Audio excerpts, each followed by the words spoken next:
53 বছরে সবচেয়ে বেশি প্রত্যেক জালেম এবং মুনাফিকরা ভয় পায়, না জানি যাদেরকে বেশি কোণঠাসা করে রাখলাম তারা আবার ক্ষমতায় চলে আসে কিনা।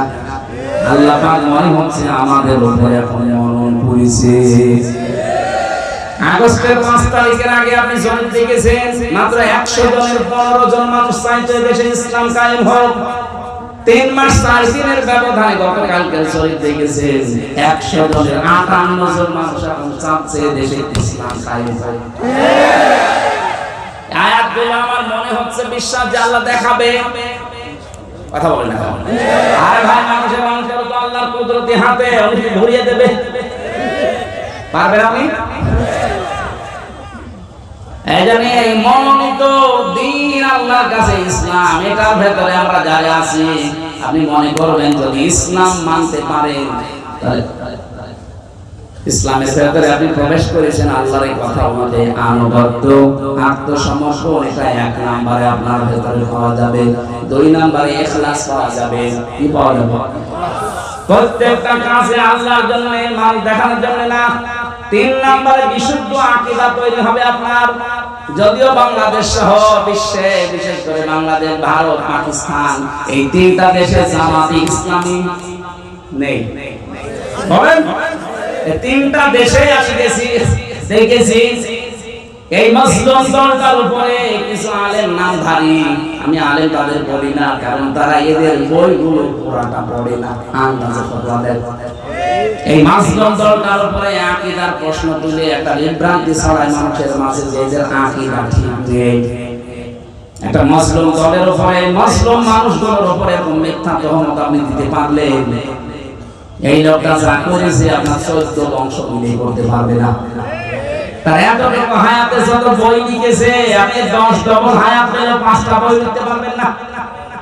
তাহলে ইসলামের অর্থনীতিতে খেদমত করেছেন, তাদের থিওরি গুলো মুশারাকা, মুদারাবা, মুরাবাহা, বায়ে সালাম, বায়ে ইসতিসনা, বায়ে মুআজ্জাল, এই সমস্ত বিষয়ের ভেতরে কতগুলো তথ্য লুকিয়ে আছে। ইসলামকে অর্থনৈতিক ভাবে দাঁড় করানো কি করেছেন আপনি? খালি আকীদা খারাপ, আকীদা খারাপ, কি দেখেছেন? আকীদা কোনো খারাপ না, কোনো মাসলা মাসাইল নিয়ে হয়তো মতপার্থক্য থাকতে পারে, এটা হবে।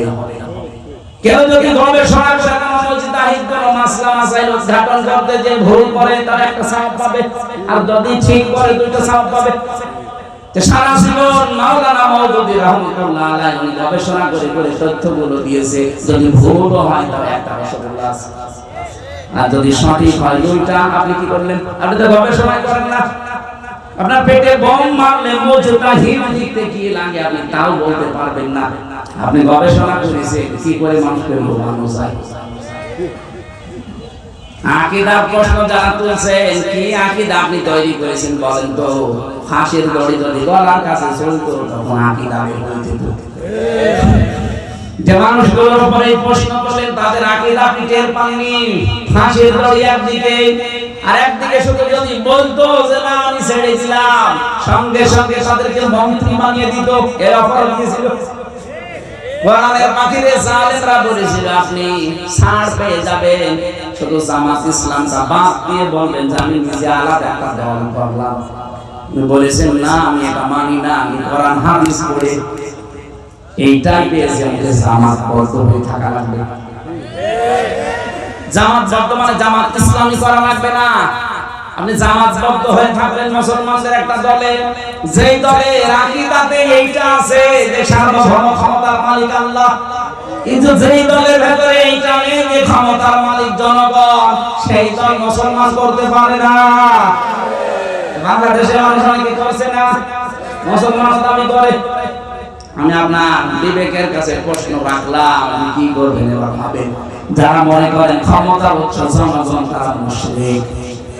কি কথা বলেন? আন্নাল কুওয়াতা লিল্লাহি জামিআ আয়াত অনুযায়ী তাহলে ইসলামে আমি পরিপূর্ণ প্রবেশ করেছি, এর 3 নাম্বার আলামত হচ্ছে আমার আকীদা বিশুদ্ধ হওয়া লাগবে। 4 নম্বরে আমার চরিত্র উন্নত হওয়া লাগবে। আমি নাম ধরে বলছি এই কারণে বোঝার জন্য, বাংলাদেশে যারা জামাত ইসলামী করে, যারা ইসলামী ছাত্র শিবির করে, অন্যান্য যাই হোক, ইসলামী অর্থনীতি, এই অর্থনীতির ব্যাপারে কিন্তু তারা আল্লাহর ওলি। চাই না পয়সা দিতে পাবেন না। আমি যদি দেখাতে পারেন যে 10 টাকা এখান থেকে ওখানে উল্টা পাল্টা করেছে, আমি আজকে তাদের গালি দেবো, দেখান। আর অন্যান্য দলের বলেন দল দেশের মতো মানুষ 36,000 কোটি টাকা মারি করেছে। আর বলে দাড়ি নেই তাতে কি অফিসার না পয়সা লড়িয়েছে কিনা বলেন তো। আর দাড়ি থেকে দরবেশ কি করলো?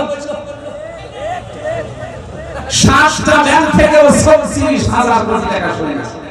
বাংলাদেশে দুই প্রকার চোর পাওয়া যায়, একটা সিসকে চোর আর একটা জায়গের চোর।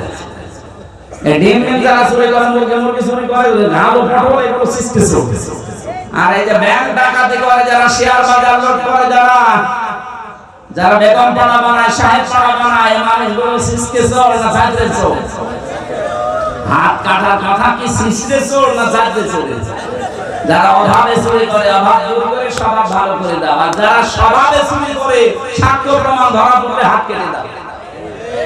এটা যদি আজকে সত্যি কোরআনের বিধানটা থাকতো, সূরা মায়েদার 38 নম্বর আয়াতটা বাংলাদেশে যে কয়টা ধরা পড়েছে, একটা হাত এখানে থাকার কথা না, সব ঝুলে থাকতো। এই কথা বলেন না কেন? বাংলাদেশ চোরমুক্ত হয়ে যেত এমনি।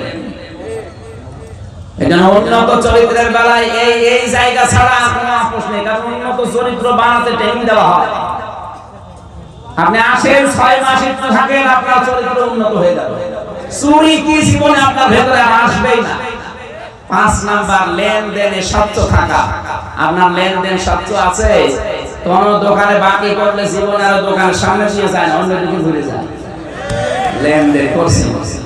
এই 5টা বিষয়। 1 নম্বরে আত্মসমর্পণকারী, 2 নম্বরে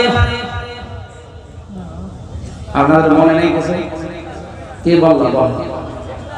হ্যাঁ, ইখলাস লাগবে প্রত্যেকটা কাজে। 3 নম্বরে বিশুদ্ধ আকীদা অর্জন করা লাগবে, বিশ্বাস। 4 নম্বরে চরিত্র করা লাগবে উন্নত। 5 নম্বরে লেনদেন আপনি স্বচ্ছ থাকবেন। আল্লাহ বলেন 5টা আলামত যার ভেতরে দেখতে পাবে সে যেন মনে করে যেন ইসলামে পরিপূর্ণ প্রবেশ করেছি। আমরা যারা এসেছি এই 5টা কাজ দুনিয়ায় আদায় করার তৌফিক দেন, আমিন। আল্লাহুম্মা আমিন। লা ইলাহা ইল্লা আনতা সুবহানাকা ইন্নী কুনতু মিনাজ জালিমিন। রব্বুল আলামিন, সারাটা জীবন অপরাধ করে জীবনটা নষ্ট করে ফেলেছি। আমাদের হাত ওঠায় কথা বলতে ভয় করে, লজ্জা করে। জীবনের অপরাধের দিকে তাকিও না, তোমার রহমতের দিকে তাকাও। জিন্দেগীর গুনাহগুলো maaf করে দাও রব্বুল আলামিন। আমি যেভাবে আরম্ভ করেছিলাম সারা রাত বললেও মানুষ যেত না। সামনে তাহাজ্জুদের নামাজ, ফজরের নামাজ কর্মজীবনের জন্য আমরা শেষ করে দিয়েছি। যতটুকু করেছি আল্লাহ জীবনে আমল করার তৌফিক দাও। সওয়াবগুলো নবীর রওজায় পৌঁছিয়ে দাও। এই বিশাল আয়োজনে যারা শ্রম দিল আল্লাহ, এই রাজশাহীর মানুষগুলোকে ওমরের মতো কবুল করে দাও। সম্মানিত মা বোনদেরকে মঞ্জুর করো। অসুস্থ হয়ে আছে এখন পর্যন্ত আমি শেফায়ে কামিলা জেলা পাইনি, আল্লাহ তুমি আমাকে আগের অবস্থায় আবার ফিরিয়ে দাও। যতটুকুই বলেছি আমার ইমান থেকে বলেছি আল্লাহ, আমি সহ প্রত্যেককে এগুলো মেনে চলার সুযোগ দাও। এলাকায় মাটির নিচে যারা তুমি আছে কবরটা জান্নাত বানিয়ে দাও। আল্লাহুম্মা গফিরলি ওয়ারহামনি ওয়াহদিনি ওয়াফিনি ওয়ারযুকনি ইয়া রাব্বাল আলামিন। আল্লাহ, বাংলাদেশের পরিচিত একজন আলেম মাওলানা একেএম এনামুল হক শাফি আমার কুষ্টিয়ার গর্বিত সন্তান আজকে বছর বেলা ইন্তেকাল করেছেন। আল্লাহ তুমি তাকে মাফ করে দাও।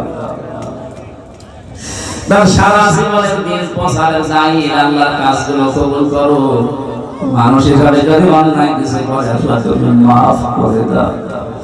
মাওলানা এনামুল হক শাফিকে আল্লাহ তুমি কবরে জান্নাত দিয়ে দাও। তার ছেলে মেয়ে সুখ সন্তুষ্ট পরিবার যারা আছে আল্লাহ তাদেরকে ধৈর্য ধারণ করার তৌফিক দাও। তার স্ত্রীও কবরে আছে, আল্লাহ তুমি মেহেরবানি করে তার স্ত্রীকেও মাফ করে দাও। আমি আবার বলছি আমার কুষ্টিয়ার কৃতি সন্তান আলেমে দ্বীন সারা বাংলার প্রিয় মুফাসসিরে কোরআন মাওলানা এনামুল হক শাফি, আল্লাহ তুমি তাকে জীবনের মতো মাফ করে দাও। আমরা একটা অভিভাবক হারিয়ে ফেললাম, কোরআনের পাখিরা হারিয়ে ফেলেছি। আল্লাহ তুমি তাকে কবরে মাফ করে দিও। তখন কার কাছে আশ্রয় পাঠিয়ে দাও জানি না, আসলেই যেন বলতে পারি লা ইলাহা ইল্লাল্লাহু মুহাম্মাদুর রাসূলুল্লাহ।